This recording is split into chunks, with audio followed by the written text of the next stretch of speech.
Assalamualaikum warahmatullahi wabarakatuh. Ahlan wa sahlan bi hudurikum.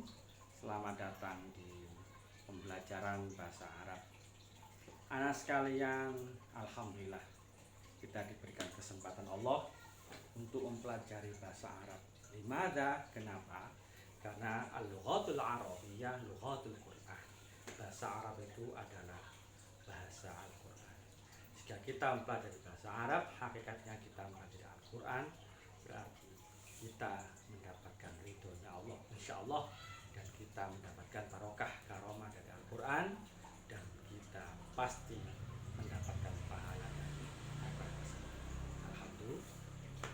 Baik sekalian, pada materi kali ini Ustadznya akan menjelaskan tentang mudhof dan mudhof ilaih. Apa itu mudhof dan mudhof ilaih? Mudhof adalah benda. Mudhof ilaih adalah benda juga. Ingat yang kemarin, benda dalam bahasa Arab disebut isim, dan mudhof itu adalah isim yang pertama, dan mudhof ilaih adalah isim yang kedua. Loh, apa sama dengan mubtada khobar? Beda. Kalau mubtada khobar, isim yang pertama itu sebagai benda yang dijelaskan, yang diterangkan, sedangkan khobar atau isim yang jatuh setelah mubtada itu sebagai penjelas daripada mubtada. Tetapi dalam hal ini mudhof ilaih tidak, isim dan isim. Mudhof ilaih itu apa? Mudhof ilaih adalah dua kata benda, bisa lebih juga, digabung menjadi satu. Ingat, dua kata benda dijadikan satu, digabung, dan menimbulkan arti baru.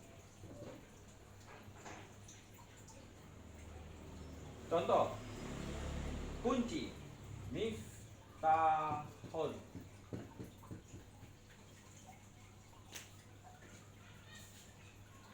Yang kedua, pintu, babun. Miftah dan babun. Silakan.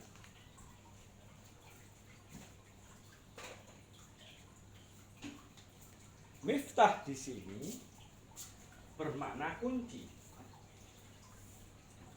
Babun bermakna pintu. Pintu dengan kunci berbeda. Kunci dengan pintu berbeda. Tetapi ketika sudah dijadikan satu, menjadi apa? Miftahul bab. Kuncinya pintu. Kuncinya pintu. Miftah adalah mudhofnya,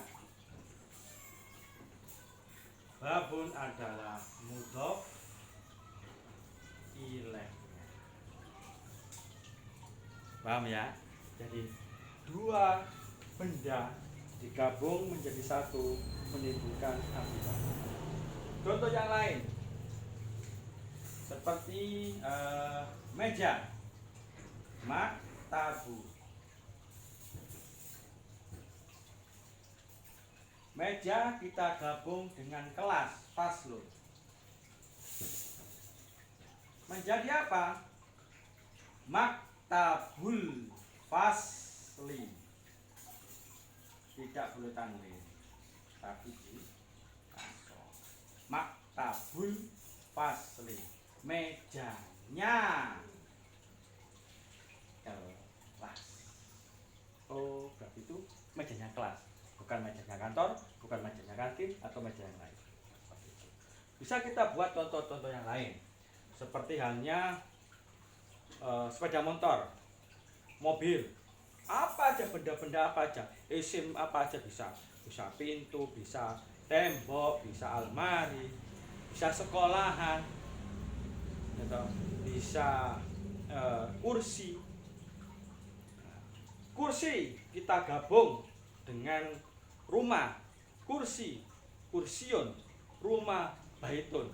Kita gabung menjadi apa? Kursiul baiti. Kursiul baiti. Nah, kursinya rumah. Ingat, ketika menggabungkan mudhof ilaih harus ada alnya dan mudhof ilaih dibaca kasroh. Nah, mudhofnya Ustaz, kalau mudhofnya mengikuti susunan kalimatnya. Paham ya? Jadi mudhof ilaih ini adalah kata benda. Yang kata benda itu berasal dari benda-benda yang digabung menjadi satu menimbulkan arti baru. Ya, bisa yang lain umpama. Contohnya kita kamar, al-hujratu sama rumah. Kamar dan rumah kan beda, tapi ketika digabung hujratul baiti, kamarnya rumah. Bisa. Kunci miftahun, surga jannatun, digabung miftahul jannati, kuncinya surga. Makanya sering ada miftahul jannah, nah kuncinya surga. Nah itu untuk ini. Mungkin anak juga sering mendengar di dalam kalimat-kalimat tertentu yang menggunakan mudhof ilaih, atau mungkin ketika anak ngaji Al-Quran itu banyak juga tentang mudhof ilaih.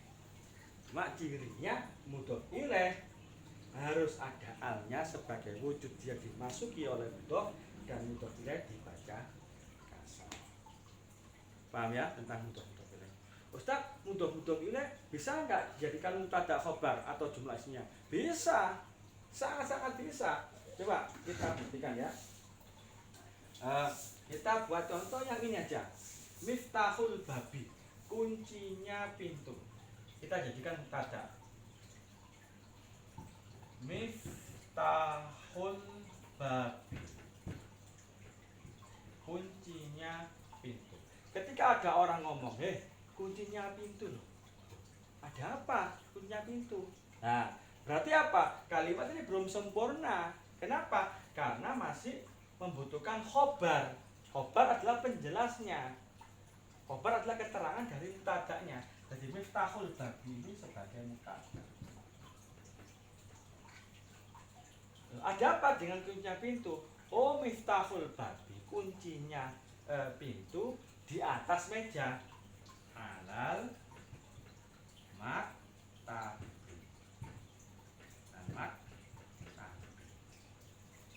Oh, berarti alal maktabi khobar. Ini mubtada, ini khobar. Loh Ustaz, katanya khobar itu harus dibaca rofa. Ini kok dibaca kasroh? Ya, ini adalah khobar yang jar majrur. Karena ala itu huruf jar. Jika khobar yang biasa tetap dibaca apa? Dibaca rofa. Loh Ustaz, itu mubtadanya kok dibaca kasroh? Bukan, mubtadanya tetap dibaca rofa ini. Nah ini bukan, ini mudhof ilaihnya. Ingat, ini adalah mudhof ilaih. Nah, miftah adalah mudhofnya. Tetapi kalau sudah digabung, maka tidak boleh dipisah. Ini adalah mubtada, mudhof ilaih, miftahul babi, pintunya, kuncinya pintu, alal maktabi, di atas meja. Nah, ketika ada huruf jar, maka harus dibaca jar. Ingat ya, pelajaran yang dulu, apa itu huruf jar? Min, dari, ila, ke, itu ala, janibah, tahta, waro'a, dan lain sebagainya. Itu adalah huruf jar. Jadi ini juga termasuk ciri-ciri ese, ciri-ciri kata benda. Jadi ketika anak-anak itu ngaji Al-Quran atau melihat sebuah kalimat kok ada alnya, berarti isim, berarti benda itu. Atau ada tanwinnya, habun, masjidun, kitabun, apa aja ada tanwinnya, berarti isim. Ada alnya juga isim. Alhamdulillah, alhamdulillah, berarti alhamdulillah adalah isim, isim. Jadi banyak sekali yang ada al-alnya, itu adalah ciri-ciri isim. Begitu juga ada tanwinnya, bisa fathaten, kasroten, domaten, itu juga adalah isim. Dan kemasukan huruf jar juga adalah isim. Ilal madrasati, ke sekolah. Ilal masjidi, ke masjid. Minal madrasati, dari sekolah. Janibal babi, di samping pintu. Janibal fasli, di samping kelas. Jadi huruf jar adalah masuk kepada isim, masuk kepada benda, kemudian dan benda yang setelah dimasuki huruf jar tadi harus dibaca jar atau dibaca kasroh. Nah sekalian, ini memang keterangan yang perlu dipahami dengan pelan-pelan. Tapi ingat, memang kita belajar bahasa Arab itu bukan sekedar bisa bahasa Arab, tapi kita benar berbahasa Arab. Jadi bahasa Arab itu sebenarnya ada dua, ada amiyah, ada fushah. Jadi amiyah itu adalah bahasa Arab yang omong-omongan saja, bahasa Arab yang asukiyah, bahasa Arab pasaran, yang biasanya dipakai ngobrol.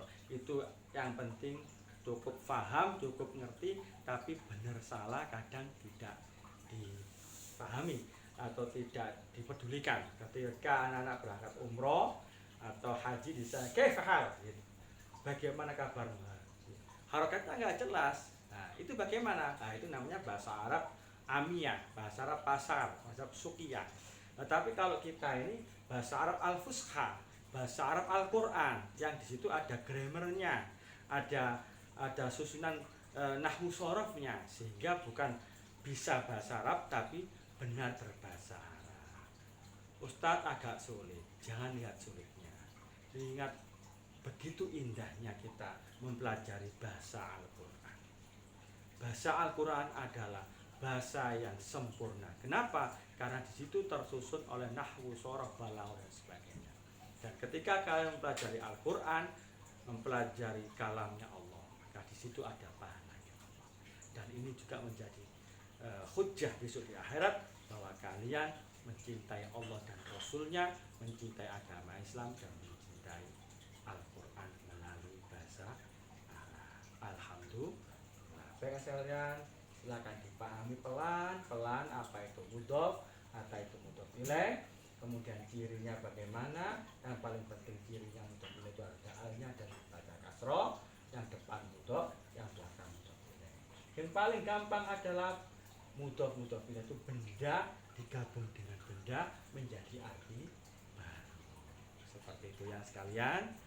Silakan dibaca dalam referensi-referensi yang lain, silakan, banyak sekali sekarang kita mudah sekali untuk belajar bahasa Arab. Silakan ditulis dari saya. Sekian dulu. Assalamualaikum warahmatullahi wabarakatuh.